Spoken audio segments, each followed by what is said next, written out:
never went to music school. I didn't expect this life. The things that I've learned from other musicians, from listening really hard, kind of the old school way. A fun fact, actually, he was the first African-American to win a Grammy. Well, you've won 2.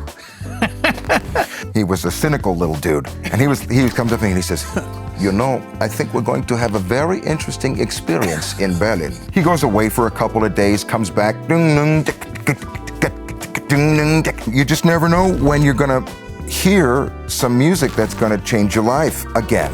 I have definitively a no assholes policy in my band. Over your whole life, you should be making progress in the music. You shouldn't be singing the shit that you sang earlier. You should be singing different, better shit. Set it up, Joe.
Catch with it.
Never plan to motor west. Travel my way, take the highway, the one that's the best. Get your kicks, Yellow Brick Road, Route 66. Oh. Let wines from Chicago to LA. 1,000 miles along the way. kicks on to get a brick road, Road 66. Well, it flies through St. Louis, Child, Missouri, Oklahoma City. Look for the Camarillo, Gallup, New Mexico, Flagstaff, Arizona. Don't forget Winona, Kingman, Barstow, San Bernardino. Won't you get hip to this tip? You make that guy's a mood way out California trip. Get your kicks,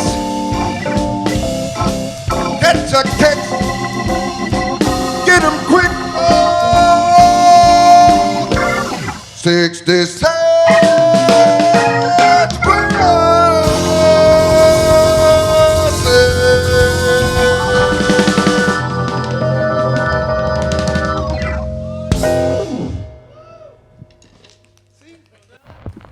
Kurt, thank you so much for coming on our wee show. Thanks for having me on. You just did a couple of songs, and which were amazing. It's good to sing. And they were fantastic. It was a great way to kind of warm things up and get us going. I'm very happy with the musicians you hooked me up with. You got a lot to be proud of in this town. It's a good thing. Yeah, you'll have to come back and do a proper show here. I would do it with these guys. It'll be a lot of fun. And just jumping straight into, you mentioned just before we got here that you'd just been working with Van Morrison as well, who I'm obviously a huge fan with. Yes. How did that come about? Well, Van is he's a lifelong fan of Jon Hendricks and Lambert Hendricks and Ross and all the jazz stuff from that era. And mutual friend said, you know, this young guy, Kurt, is singing a lot of that stuff and comes out of there. So Van started coming to a couple of shows, and then we went to lunch, and he was super great and very charming. And we talked about the occult and conspiracy theories and history, and then, you know, a little while later, you know, he's like, hey, you know, somebody called, Van would like you to come to the studio and do some duos and stuff like that. So we rolled over. My friend Guy Barker did some arrangements for small group. You know, Guy has worked so long with what's the brother's name? Georgie Fame. Oh, wow. Okay, so the small group setting like that. So Van called him for that, and then we went in and we just had, you know, a couple of hours. He said, here are the tunes, can you? And I said, yeah, they're, you know, blues-based stuff. So we just did some stuff, and so the stuff came out, whatever, last month. So that's fun. But, you know, life is all about adventures, man. You know, we were talking before the cameras were rolling. You know, I'm out here 150, 200 nights a year on the road, and you just never know when you're gonna hear some music that's gonna change your life again.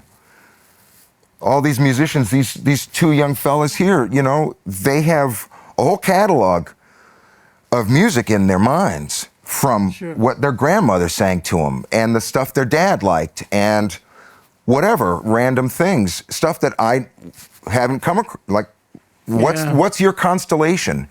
What's the genius? Where's the genius out there? Hit me to something.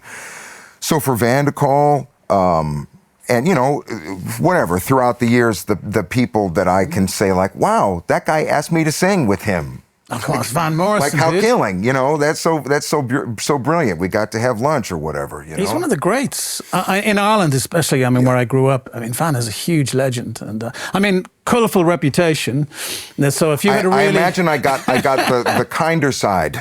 Maybe as he's getting older, he's getting kinder. It often happens, doesn't it? Like, you know, people get nicer as they get a little older. But back in the day, you had a for Jon Hendricks, I mean, the aforementioned Jon Hendricks, like, for me, that's like the guy who invented a whole way, or perfected, you know, the greatest of jazz lyricists.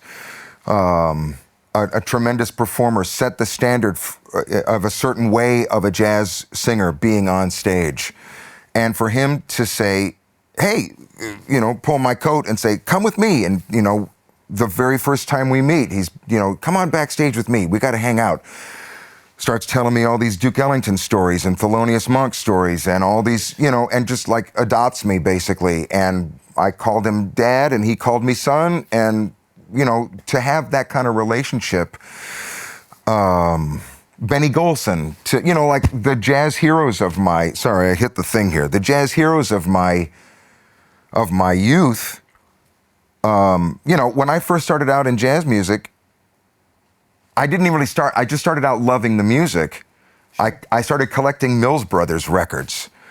You know, either that was really square or really hip.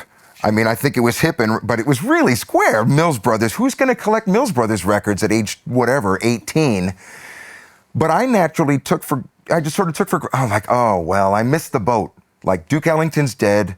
Mills Brothers are dead. Count Basie's dead.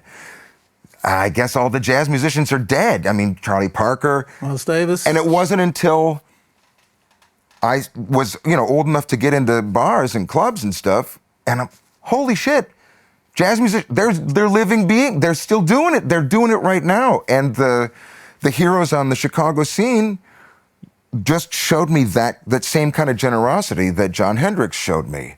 And hey, young fella, you play another one now. You don't you get off the stage. Really? Yes, come on, what other tune do you know? So it's really like the generosity of the musicians that told me that I had the possibility. You were talking about, you know, oh, you can tell a young person, you can tell that kid, he's got it. He's gonna be the one who's got staying power. This young lady over here, I think she's gonna be the one. All these other kids, they got nice dreams, God bless you, have a good time, but it's gonna be those two. Yeah. And whatever it was that I had was pointed out to me and was given to me. I think of the jazz scene, though, generally, speaking to Mike Stern and Al Di Meola, who we've had on the show, and sure. Greg Howe, Yeah. fantastic guys. But even with Miles Davis and Mike Stern, like, the crazy lives they had, they never fell out. They always kind of ended up working together. It was always the work, you know, like even no matter what happened, the addictions and all the troubles. But when it came to the music, there was very rarely any fallouts between them. Like there was a kind of calm within the musical kind of landscape. And they just worked together over the years, you know, continuously, no matter what happened. Whereas, say, in rock and pop, people fall out, they break up. But in jazz, I feel that there seems to be more of a family of kind of a mindset. Is that fair to say? I would say by and large that's true. You know, what's the saying that was popular a little while ago? Game knows game.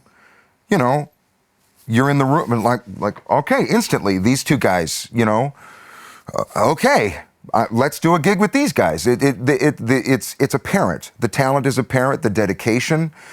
Many times when I'm working with a big band somewhere in the world, anywhere in the world, when I'll introduce them all by name, you know, because I could roll into town and just spotlight and all that. But like, hey, these guys I tell the audience, hey, everybody, you should be really proud of this band and these musicians, because you don't know how many hours and how many lifetimes it's been collectively for these people in smelly, abandoned practice rooms by themselves, borrowing an instrument, working at it, being defeated by the music, everything that they've had to do to sacrifice to be able to play this music for you tonight, to make me sound this good.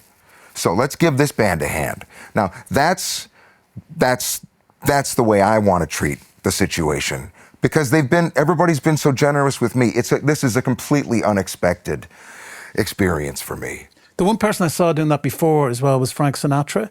I always admired that in the show. I saw it years ago that he tipped his cap to everybody, even like saying, you know, Nelson Riddle did the string arrangements. He knew that, you know, how important those people were. That's that respect. And in jazz music, you know you're not going to get rich. You know that you're just going to be out here as a road warrior. So this is beyond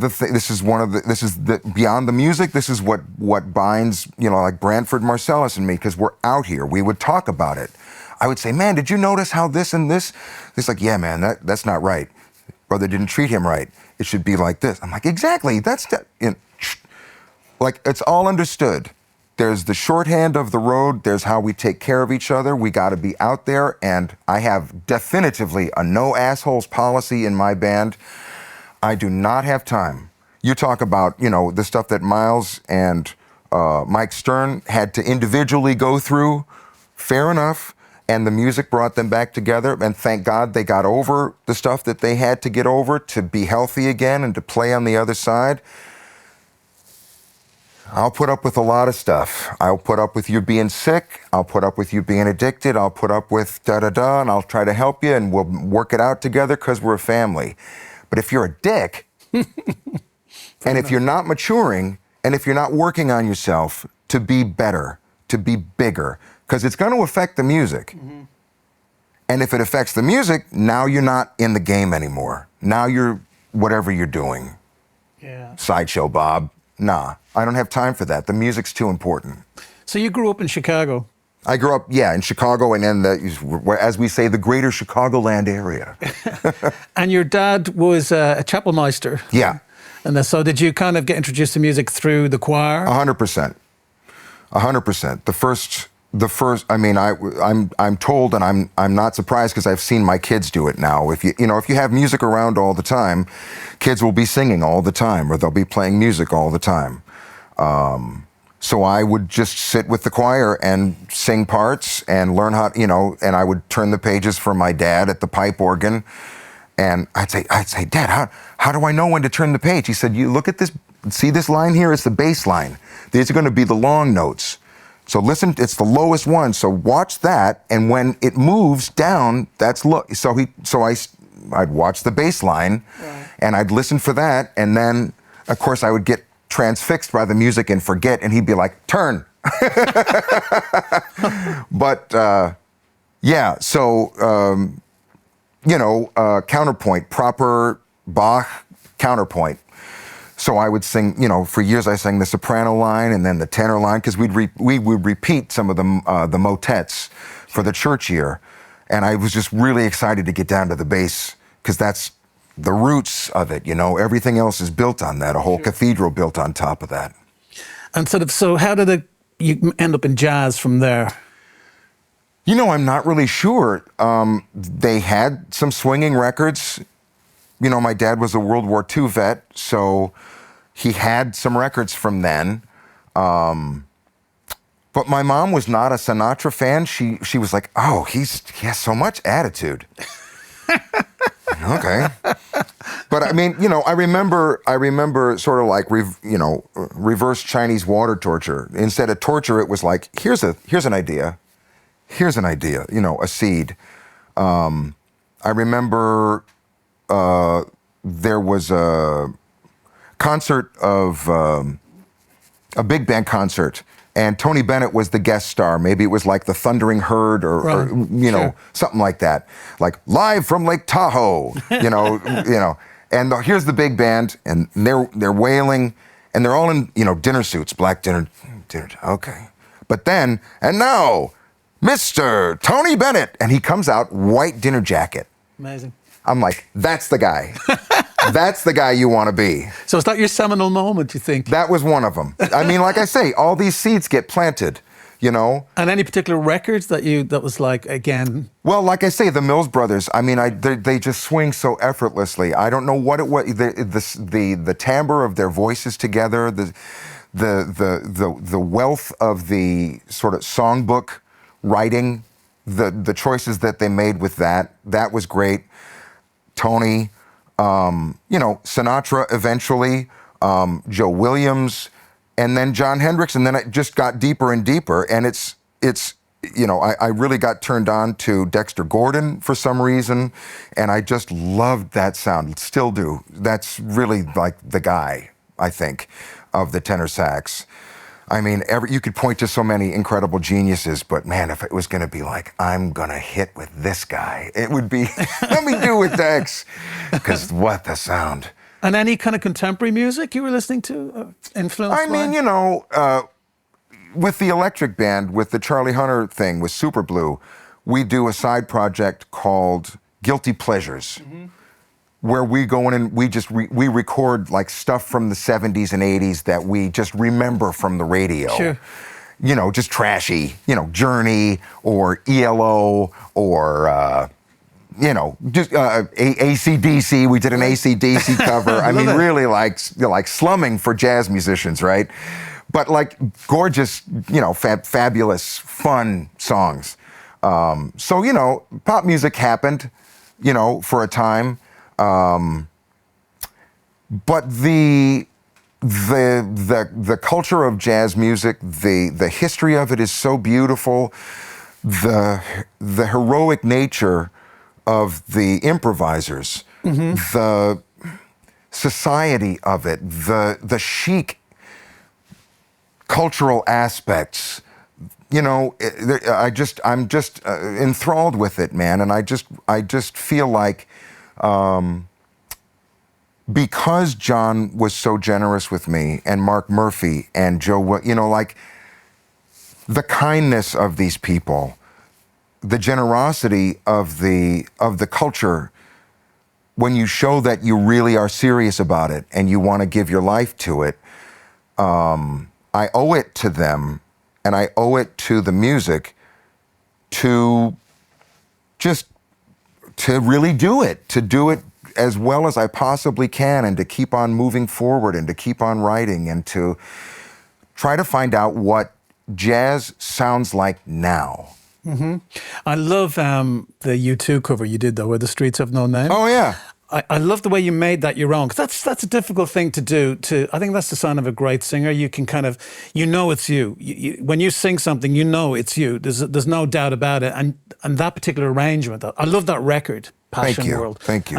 I mean, you covered so much ground in that record. I mean, listening to it this morning, it's like, this guy's, you were singing in French, you're singing in Spanish, you're singing in German, you're doing kind of classical stuff there. You've got some Cuban, and then you've got like the slightly, you know, the swing. Yeah. I mean, just beautiful. I think what was the one track I was listening to this morning on the Passion album? What was the name of it? It's the first track on the album. Oh, it's a Pat Metheny composition.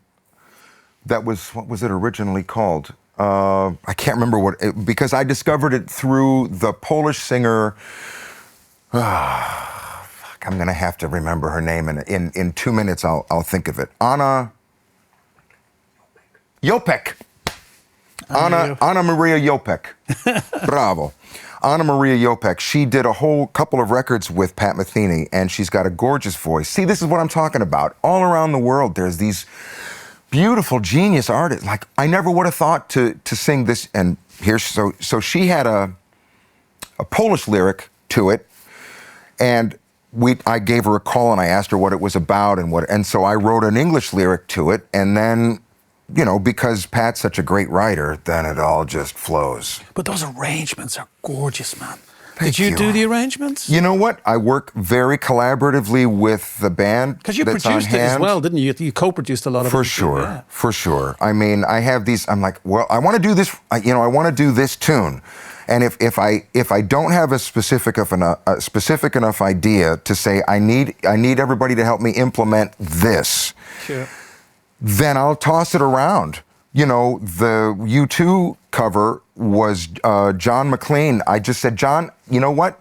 My guitar player in the band. I said, John, man, I'm pretty sure we got to do this tune. You got to find the groove. I don't know what the thing is with this. So, you know, it's going to be one of yours. He's like, yeah, okay. He goes away for a couple of days, comes back. I'm like, okay. What else? You know, like, let's do it. Let's roll that. So, God bless you, John. And with all of the things, you know, I try to surround myself with people who know a lot more than I do. They bring their own thing to the table. They bring their thing, man, and they heighten my game. I've got to play up to what they do. But that's the sign of a good producer. You know who to bring onto whatever track, you know, to make it fit. Yeah. And someone who understands what you're trying to do musically. Yeah, sympathetic people, man, of investment.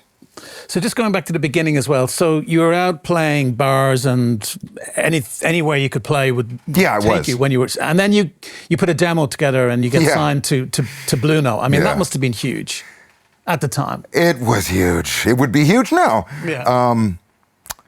Yeah, man. I would go door to door with my little packet, my little Kinko's packet, you know, from the copy store. With quotes I made up about myself from magazines that didn't exist. hi, hi, my name's Kurt, and I'm trying to be a jazz singer. I really wish I'd like to be able to try, whatever. 9 times out of 10, you get nothing. The 10th time, you get a job. So I'm going door to door, and at a certain point, I kind of had a working band, and I had a bunch, I had a working band. I got to make a record. Hey, my friend, how are you gonna make a record? I don't know. I gotta do this. I gotta at least have a cassette to give people off the standing, because I feel like it's happening. How are you gonna pay for it? I don't know. Something will happen. Will this cover it? What are you doing? It's an investment. Will that cover it? Yeah. Boom. We go in, we make a demo, we do the best we can. We do 9 tunes. Again, surround myself with people. At the time, I was working very closely with this piano player, arranger, Lawrence Hobgood, a vibrant arranging genius. And he took these some of them were rudimentary ideas, some of them were sketches. We worked on things together, we pulled them out. We have a cassette. We start sending it around. A friend in town says, you should send this out to my manager out to Los Angeles. Really? Okay. Hi. This is Bill Trout. He had managed Tony Williams and Styx and the Ohio Players, and he had made a fortune, and now he wanted to do what he wanted to do, some jazz stuff. Hi, well, of course, I'll listen to it. It's $500 an hour, or I'll do a consulting fee or something. Yeah. He calls me back, whatever, an hour later. I don't want your money in that way. I want to manage you. I want to make sure it goes right. I want to get your stuff to Blue Note. I want to get your stuff to Verve. I want to get your stuff to here. Come on out.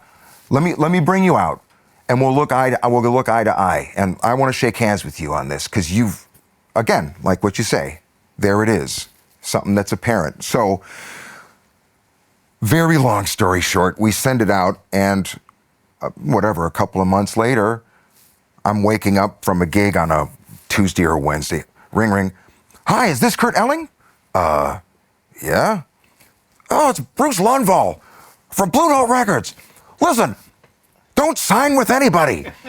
When are you playing another gig? On Monday? My secretary's gonna call you. Listen, I'm on the phone in the car. This was new. I'm on the phone in the car. I'm like, you're on the phone in the car? Big shot. I'm not gonna go to the dentist. I'm gonna come and okay. I hang up. I'm like, did that happen? Sure enough, Monday he shows up, and I'm signed to a six record deal with Blue Note. Fantastic. With the incredible Bruce Lundvall, one of the great record men of all time, a friend, a believer, and Dexter Gordon stories, because he was good friends with Dexter Gordon. Bruce was a great, great hero of the music. And you had Wayne Shorter on that as well, did you? Oh no, I didn't have Wayne. God, I wish. I'll never get to have Wayne on a record. But there was a Wayne record, a Wayne Shorter cover. That's right. I was already writing these crazy lyrics. Because that's a bit different. A lot of the great sort of jazz singers or crooners like Sinatra, they didn't write their own stuff a lot of the time. They were just interpreters. But you've written from the very beginning and produced from the very beginning as well, from everything that I've listened to and looked at the credits. And that's quite unusual. I think singers, jazz-wise, you think a lot of the singers, the great singers, you think they wrote a lot? I'm trying to think of who did. I know Sinatra didn't, even Elvis Presley didn't. Well, we talked about Jon Hendricks, and for people who aren't jazz, listeners or what have you, John did this incredible thing called vocalese. So in classical music, vocalese is a singer sings without words. Right. In jazz, it's exactly the opposite. Vocalese is you take a recording, Dexter Gordon or Herbie or Wayne or somebody, an instrumental record, and in jazz music, you're always improvising. So you do a transcription of the solo, And then you write a lyric that rhymes the way an improvised solo rhymes, and you sing the solo. Oh, I see. So it gets really complicated, because if Charlie Parker plays or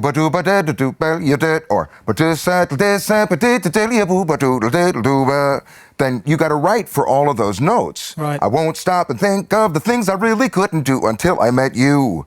Yeah. Please, baby, listen to my plea and understand my love, and you will find it's true love. So you're singing these melodies that are improvised by, what can I say?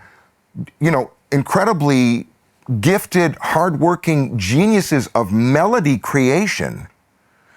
All these improvised melodies are complicated, not complex necessarily. Some of the melodies are very simple and beautiful and straightforward, but many of them do odd intervals that aren't meant for singers. Sure. So you have to learn all these situations, and it's not uncommon for singers who are in music school these days to do these transcriptions, to learn how these intervals work. And so these schooled musicians come out who can sing all this stuff. But to write a lyric to it and then to sing that stuff has always just captivated me. Right. And it's another way to single yourself out.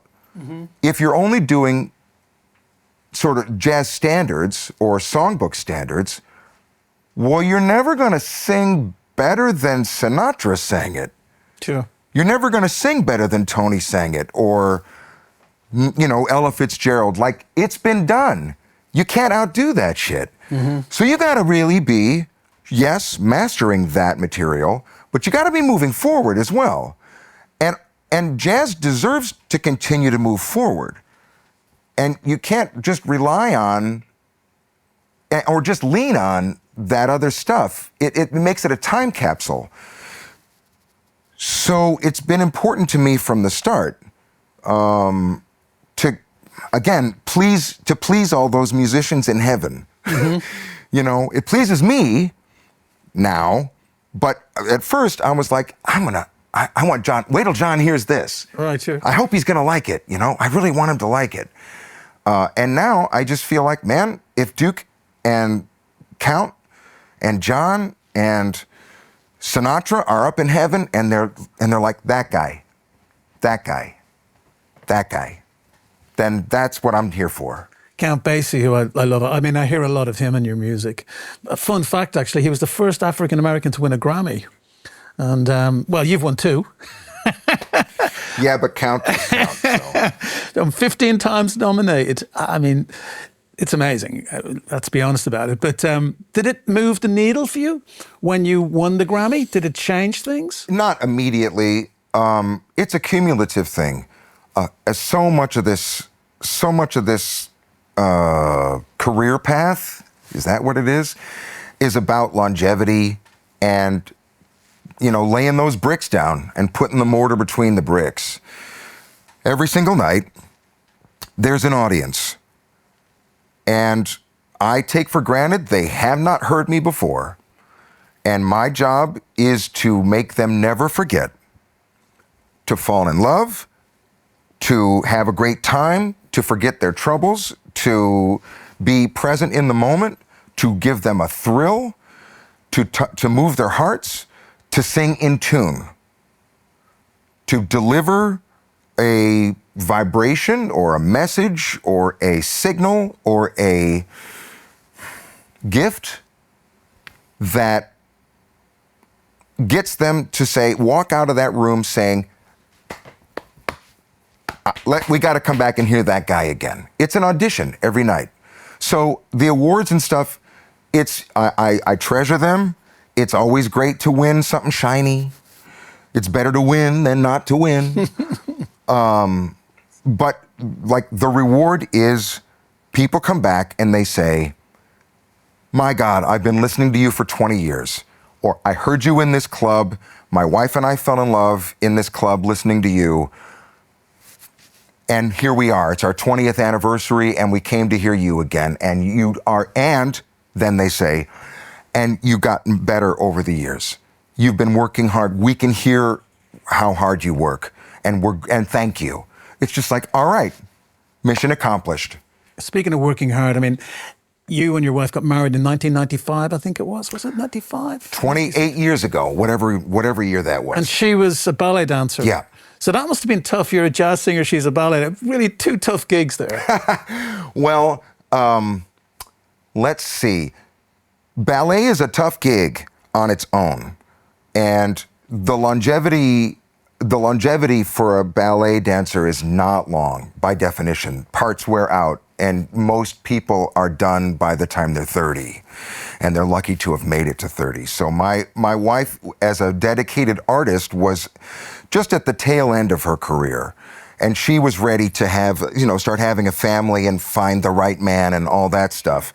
And I was apparently ready to find the most beautiful woman in the world. And a woman of strength and courage and heart and determination and self-discipline, and somebody who's ready to put up with me being gone all the time. Right. Because that right there is a magic key that you need to find. Young people out there who are listening, you cannot take that shit for granted. If you want to be married and have somebody who stays with you and you're going to be on the road for your life, you need to find a very specific person. Because being out 200 nights a year is no small feat. And she's back there holding down the fort and dealing with the kids. And you got 2 kids. We got 2 kids, and making sure that the world is safe and all that stuff. And, never, why aren't you home? Never. Because she understood, and she understands. This is my vocation. Mm-hmm. This is my dream. This is my world, my professional world. And she supports it, and I couldn't be more grateful. And she's more beautiful today than she was when we first went out. And I'm the luckiest fucker out here. And the kids, are they into music? My daughter is. She's very into Broadway stuff. Show songs, yeah. She's got the gift, man. She remembers all the words to all the musicals. She sings in tune, man, like a dream. You can understand all the words. Fabulous. So proud, so proud. My little man, he's going to find something else, I think. Right. He says, Daddy, can I come? He's only 8. Can I come on the road with you? I say, you going to play piano for me? You going to play drums? What are you going to play? We got a piano here. You've been practicing? No. What am I going to bring you on a road for? What are you going to do? You're going to work with Brian? You're going to coil cables and stuff? Nothing would make me happier. Yeah. I tell you, here's what. If you're not going to practice an instrument, at least it's going to be this, okay? 20 years from now, I'm some old guy in the chair like this, and you're going to be like, okay, Pop, we're going on stage now. We're going on stage. Here we go. We're going on stage. Okay, so check it out. If he starts to count off the tune, just look to me, and I got it. I'll count it for you. Okay, ready? Here we go. And 1, 2, and I'll wake up, and I'll do the show. And I was just jumping around a little bit here, but I was reading that you worked with Lang Lang as well, which I'm a big fan of. I heard a great interview with him on Desert Island Discs on the BBC, which is really good. I recommend it.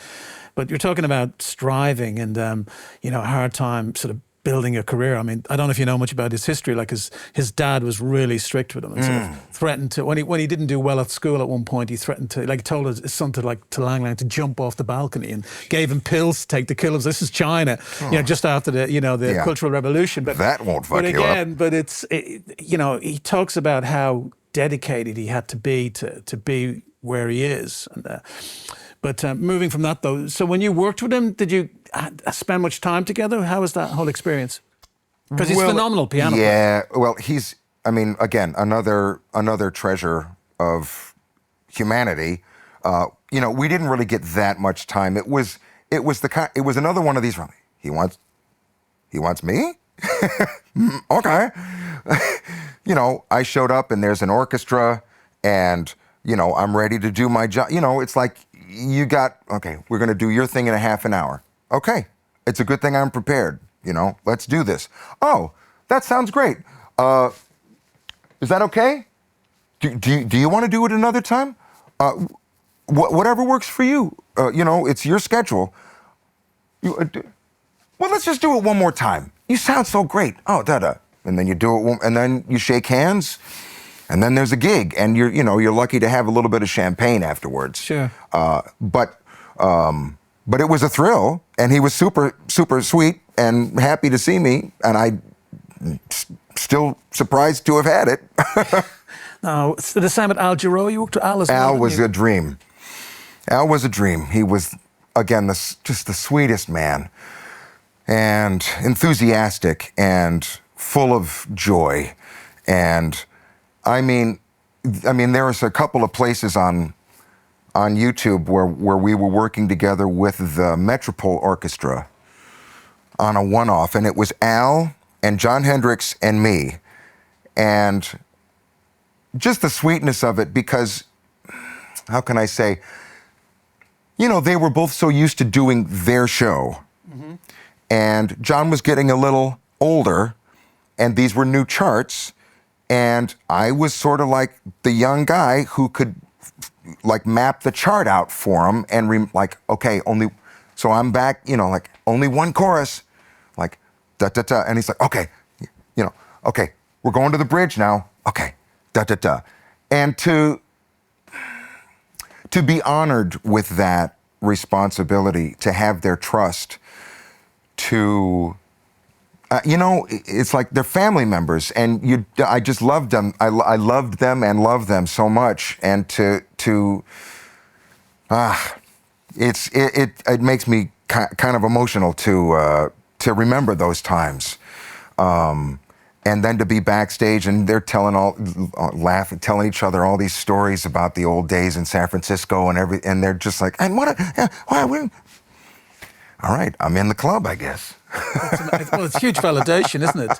I mean, no matter, it is like, that's the stuff. They are the greats. That's the stuff. So when it's like the Grammy stuff, it's like, yeah, that's nice, but really it's over here. Yeah, the Van Morrison and it's Al over Jarreau, here. Yeah. It's to have these memories and to be able to, it's the memories and Have you ever worked with any kind of pop and rock people through your career? Gosh, Van kind of counts as that. Yeah, you would, yeah. Gosh, when I look back, I'm just so in the thrall of, I did some stuff with Jim Peterick, mm-hmm. Back in Chicago, sweet guy, fun-loving. Wow, rock and roll people. I did a gig with the guy from Pumpkinhead. Is that the name of the band? That's not the Pumpkins? Smashing Pumpkins. Yeah. Another Chicago guy. What's the guy's name? Smashing Pumpkins. Is it Jimmy? I'm not sure. All the people, they're going to be like, you don't know who it is? Billy Corgan. There you go. Billy Corgan.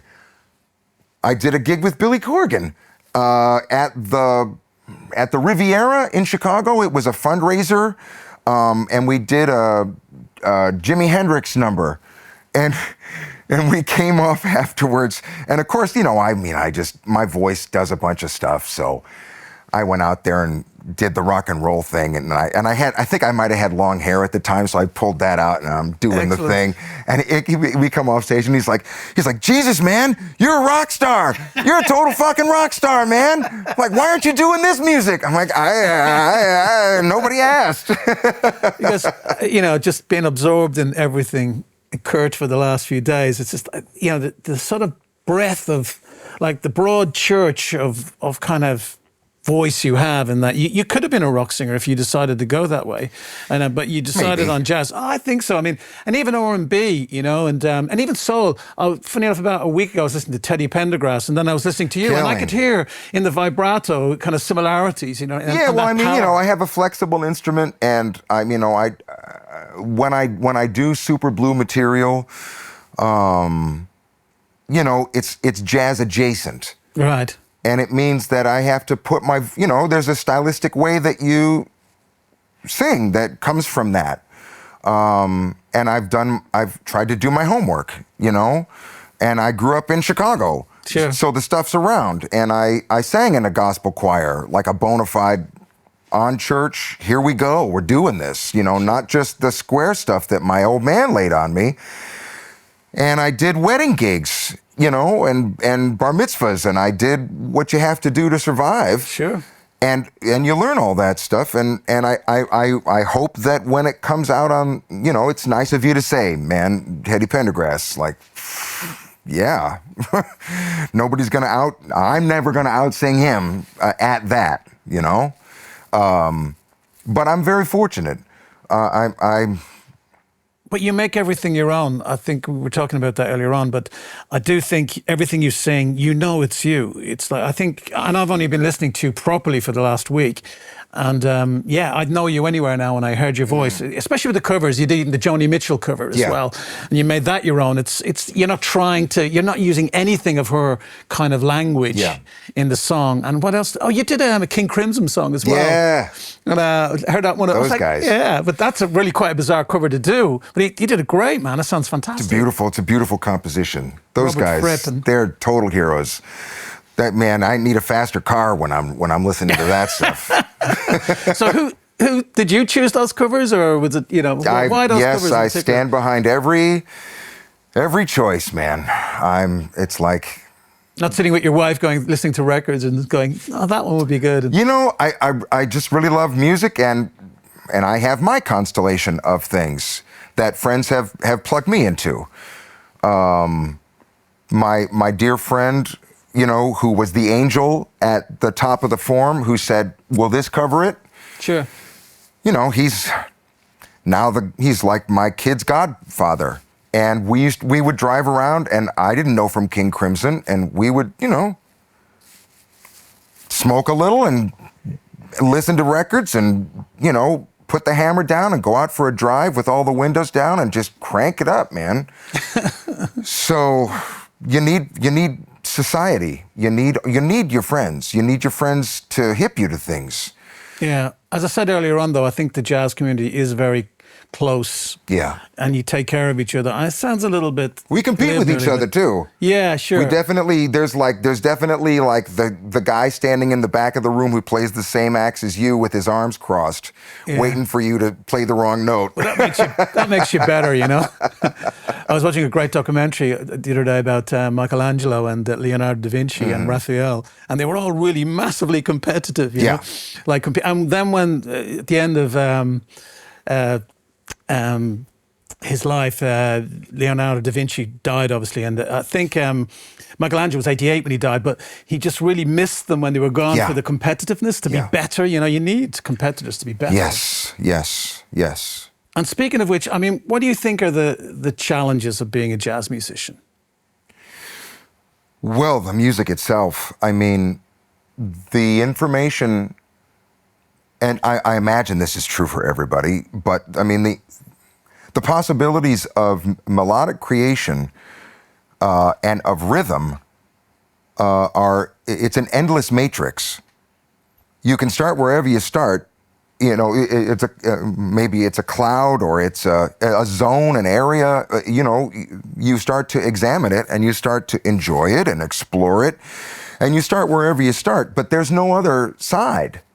There's no finish. There's no top. There's no bottom. There's just an endless array of melodic possibilities out of only the 12 notes, and that's just the Western scale. Yeah. So, you know, to find, discover, create, apprehend, stumble over the most beautiful possibilities, the most beautiful, resonant, appropriate, searching sounds. You need to work really hard, man. You know, all the, and I should say, you know, I never went to music school. I didn't expect this life.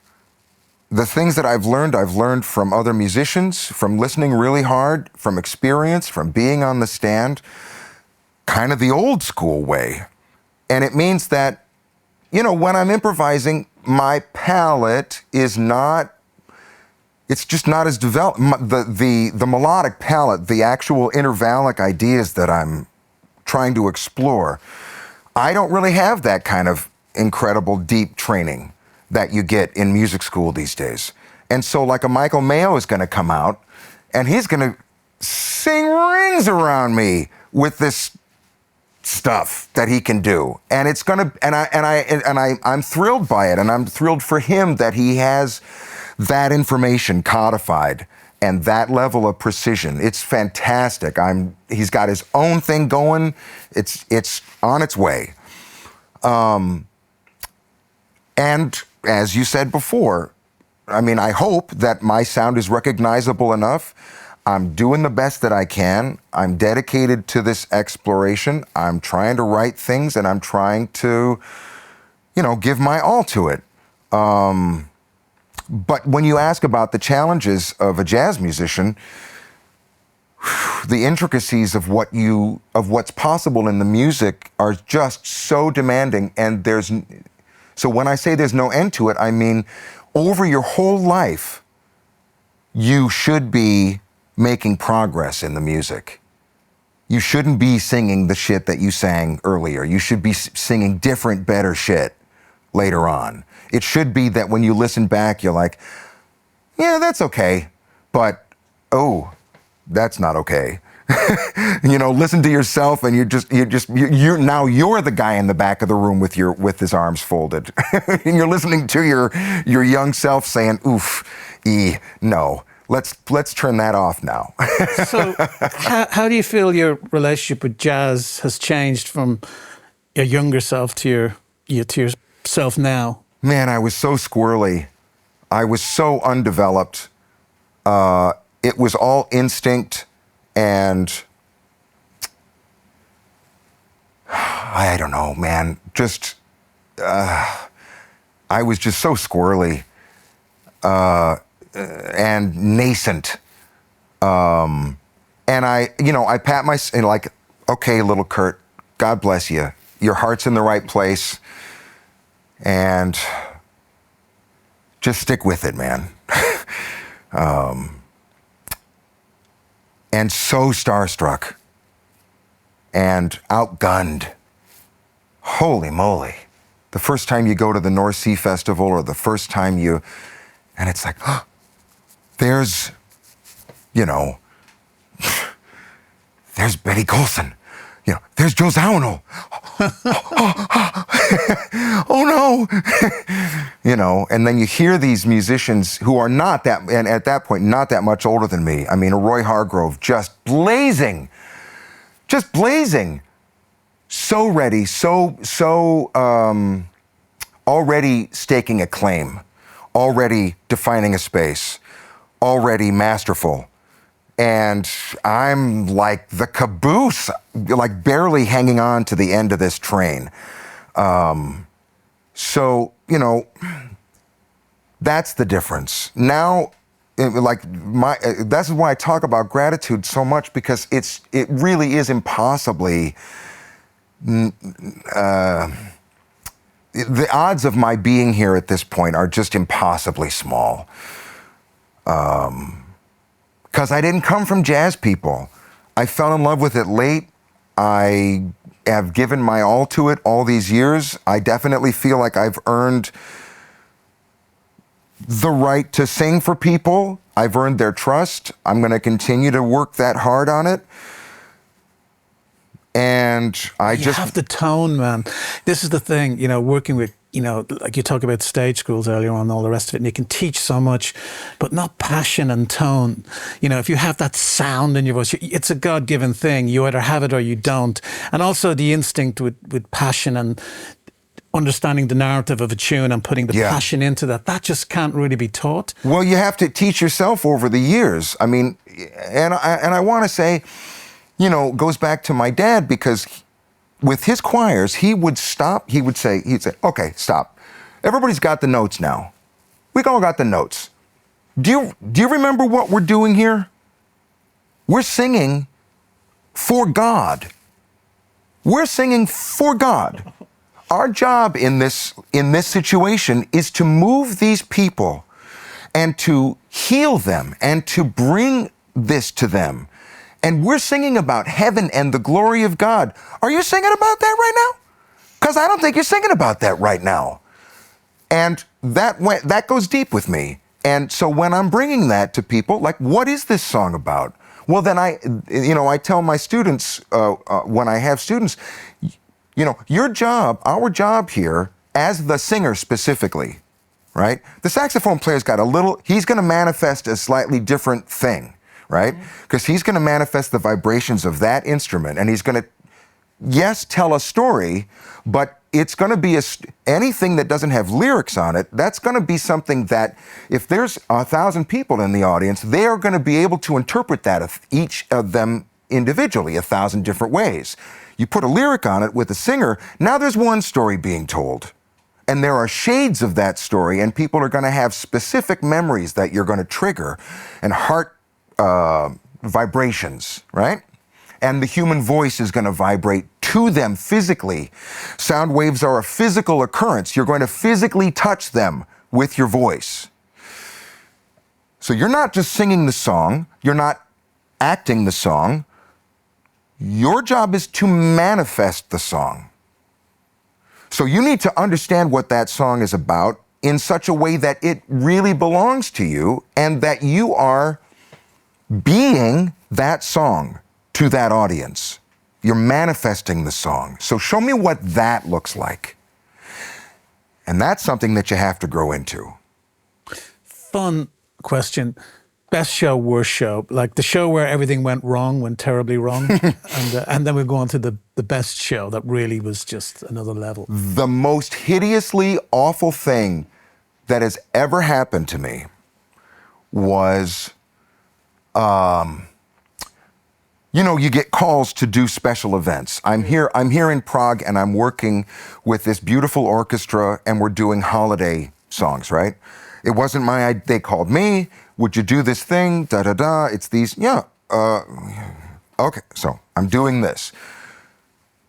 Well, you show up, and you're ready, and or in this case, this is the worst thing that's ever happened. It was the 25th anniversary of the fall of the Berlin Wall. And it was with a German big band, and we were going to perform in the Berlin Philharmonie. Big deal for the jazz festival. Big deal. Well, what do you want? So they call me, and I say, well, this should probably be a German singer. I mean, it's yours. Oh, no, it has to be you. Has to be. Really? Yeah, we've sung with us before, I'm like, well, what do you want me to sing?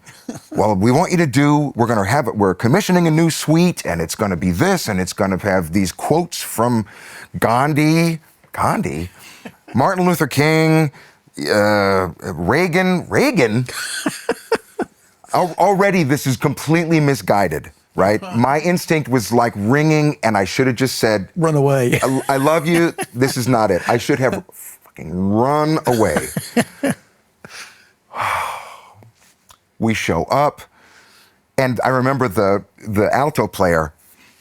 He was a cynical little dude, and he comes up to me and he says, I think we're going to have a very interesting experience in Berlin. I say, what do you mean? He says, I think they will hear this music in a way that will surprise you. And I'm like, oh, no. We go on stage and we start doing the thing, and okay, here it is. And by the time we got done with that suite, the booze and about a third of the audience up and heading for the doors, because it was a completely misguided commission. It was totally tone deaf. When I go out and if I'm going to do a political statement, I'm going to do the research. I'm going to say what I think. Right. And it was it was so wrong of me to believe that this was a good idea. and then I had to do the next day, there was all these interviews with all the press. Oh, God. And it was supposed to be my big opening in the Berlin market, and and like the woman comes in from Detroit, and she says, Mr. Elling, I love your music so much. Why did you do this last night? Why did you sing these things? And I'm like, buddy, it was a commission. They paid me to say these, like, because I can never apologize to those people. Right. There's never going to be a night, because they're not going to come back. They're going to be, that's that asshole who did that stupid Reagan. What the? I'll never get that time back, and I'll never have Berlin. I'll never have that city. I'll never have it. I'll never have Berlin again. That sounds like a song, but that is the one and only. If I could just. I mean, I'm Irish. We find that kind of stuff funny. In retrospect, it's like. Oh, it's so sad, though. It's so sad. Because I really hate, that's the last thing I want to do. All I want to do is just really find the way to connect. Right. To really connect. And jazz can be a really challenging music for people to listen to, and it's my job as a singer to be the ambassador for this music. Because if it's a singer, they can hear it. Sure, yeah, there's nowhere to hide. Best time. Oh, so many best times. I know it's a difficult one, but one that so really sticks out where you think, oh my God.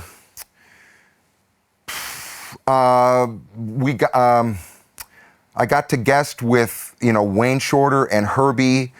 Oof, and amazing. This incredible all-star band at the Hollywood Bowl for a Joni Mitchell celebration. And it was one of the first times that I did Black Crow. The Joni Mitchell song. The Joni Mitchell thing back. But we did it more similar to what I do with Super Blue. And it was the first time I ever got to play with Wayne Shorter. And Wayne Shorter, where do you even start? One of the unparalleled innovators, and I think very likely a bodhisattva, soul that could have gone on to nirvana and who chose to come back and to bring enlightenment to the people he encountered. I think that's probably what he was. Definitely a savant. And so to encounter that and to play, so I walk on and I'm a loud singer, and I come on, and I remember it was like I start improvising, and and Wayne's playing soprano, and he goes, it's like he wakes up and he comes over, and he's like with me and doing it, and I'm with him, and we really do it, man. That was a beautiful thrill, and a little funny story on the tail end of it, because I also did Edith and the Kingpin. Oh, okay. That tune, right? Yeah, brilliant. So and it's a sexier thing, and I sing it and whatever. And it was the arrangement that Herbie came up with for Joni on that record they did together. Sure. And Chaka Khan was on the gig. This is one of my proudest moments. Chaka Khan's on the gig, and we all did the thing where you introduce each other. And so I'm like, the incomparable Chaka Khan. And I'm standing here in the microphone, and she comes, and I had just done this sexy tune, and she's like, walking like this to me on the stage. And she says, and she brings all of that shit right up on me. I mean, on me. And here's the microphone, and she says, ooh, baby, I'll be your Edith, and you can be my kingpin. And the audience is here, and I go, I think I'm gonna have to stop at a cash machine. Fantastic. That is amazing. She did not like and the crowd roared, and I ran away. Oh my God. Chaka Khan. Presence presence of mind. So that was definitely a high point. Yeah, that's a good one. That's an amazing one. That's a good one. So we were speaking earlier on about where do you think jazz is going now? Where is it evolving to? Wow, so many directions. I mean, you've got such brilliant players with such sophistication. I mean, part of it is, they go to actual music school and they actually learn this stuff, and it means that the possibilities sometimes get more complicated. Sometimes they become very mathematical. People can be intrigued by the matrix itself. And sometimes it's not very emotional because it has so much brain happening. Mm-hmm. Because I can do this, sure. This must be the thing. Sure. Less instinct. That's one of the directions. And if that's your bag, God bless you. That's a direction. Obviously, people have been exploring with, electric instruments for quite a while, using the studio as an instrument. At this point, you've got people, I mean, and then you put a groove under there, so like a Robert Glasper. I mean, Glass is really, in so many ways, he really is the culture at this point, because he brings, he's like a magnet. And other like actors want to be around him, and comedians, and just all of it, and definitely rappers, and he's a great communicator, and the joy that he's got, that's a direction. There are some incredible singers. Georgia Ann Muldrow. I hope that's her right name. Wow, in one set of phrases that lasts about 15 seconds, she starts sounding like, it's like she goes from, like, not copying, but she's got Ella, she's got Eartha Kitt, she's got Aretha Franklin, and then she's got this whole new sound that happens. Fantastic. And roots. And then you've got, like a Liz Wright, who is like the earth. I mean, what a just natural sound. She's so beautiful. And then you've got like a Brad Mehldau, who has a very esoteric approach to things. But, I mean, so searching, so real intellectual of the music, I mean, jazz is ready to go wherever people want to put it. Yeah, sure. And is there any of these new guys that you'd like to collaborate with? Man, I'll get in the room with anybody at this point. I mean, just recently I went in, we were talking about the latest series, Wildflowers. Mm-hmm. So I have this, thing that we're doing now where we go in, it's 10 in the morning, maybe we've never played together before, and we're just gonna do duos. So the first one we did was with Sullivan Fortner. Gifted, so smart. So with the touch on the piano, the harmonic ideas, and the soulfulness. Composing on the spot, complete arrangements, gorgeous. So we go in, it's 10 in the morning. Let's do this tune, this old-timey tune, just to get the feel. Okay, boom. Well, that was good. Yeah, that was a take. You feel? Yeah, that was good. That was cool. Okay, what do you want to do next? Da-da-da. By 5 p.m., we got, let's say, 5 cuts. We're in the same room. This, nice, beautiful. Let me take you to dinner now. Boom, we're done. That's the record. Now we put it out 3 days later.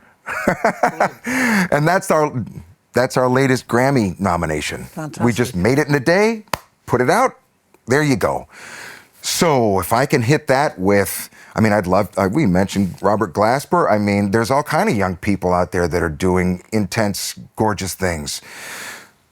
God, I got a list on my phone. Right, sure. Yeah, so that's volume 2 now, is that you've done volume 2 is with Joey Calderazzo. So that's out now too. You can check that one out. And a completely different, like the piano playing between these two fellas, really different. And so if I can get in there with like a Bill Charlap or a Fred Hirsch or a Cyrus Chestnut or Like, this guy? Yeah, fantastic. You should come to London and do one at Abbey Road Studios. I would love that. That would be a Volume be a 3, thrill. Sure. You know, because it's like expensive, but if you're knocking them out in a day, Knock him out in a day. you know, it'd be great fun. And, Yeah. You know, just a piano player or a guitar player and maybe a guest flute player or, you know, something for one track. Yeah, well, give me a shout. I can hook you up. Yeah, fantastic. I know all the best guys. Let's do it. And well, it's been amazing talking to you. It's been a huge pleasure, and we'll definitely tag on the live thing at the end of the show. Yes. We could have faked it there. Do stick around for the music, folks. It's amazing. And but yeah, thank you so much, Kurt. It's been it's a pleasure. I hope I didn't talk your ear off. Oh, no, it was That's amazing. nice. I'm Irish, you know. We love to chat. It was a real pleasure, man. Thank you so much. Thank you. Thank you, everybody. Remember out there to like and subscribe, please, and leave some comments down the bottom, and we'll try and get back to you if you have any questions or additional information you require. Thank you, everybody. Yeah, one for Al Jarreau and David Sanborn, a couple of beautiful heroes. They recorded this on a Bob James record. So when you just give love and never get love, you'd better let love depart. I know it's so, and still I know I can't get you out of my heart.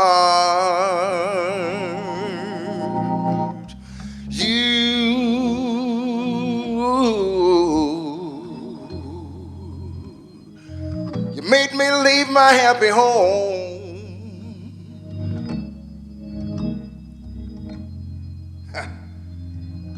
You took my love, now you've gone.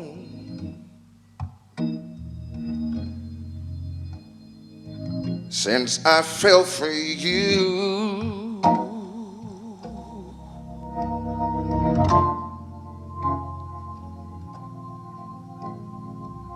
my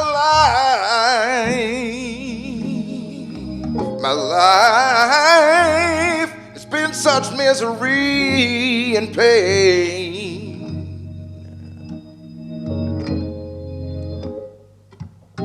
I guess I'll never be the same, never be the same since I fell for you.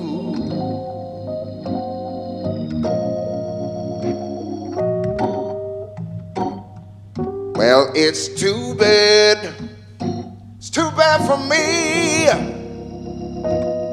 and it's too sad that I'm in love with you. First you loved me, and then you snubbed me. But what can I do? I'm still in love with you.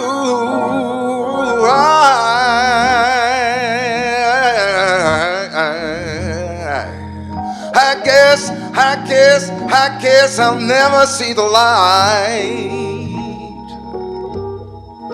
Al said, I get these blues most every night.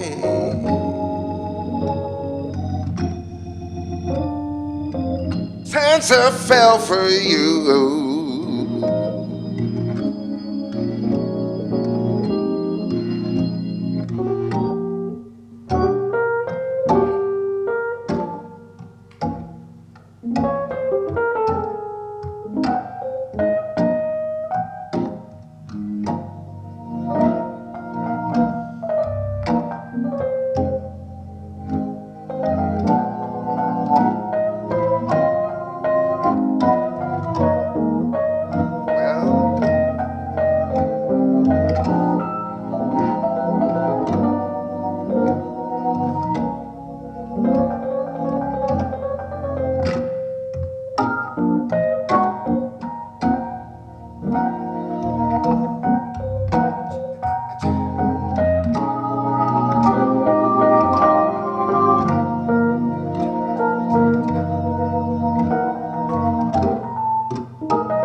to say,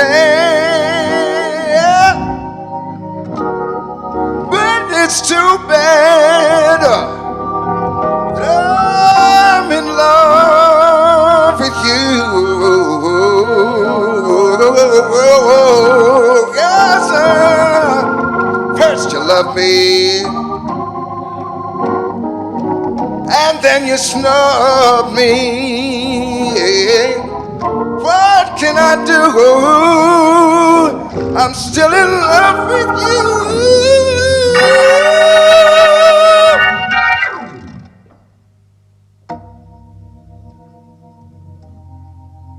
I guess I'll never see the light.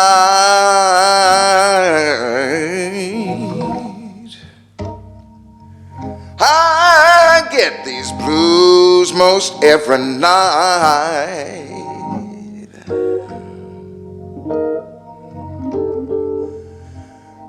Since I fell for you, little girl, first you love me, then you snub me. I paid ya, put no one above me, yes.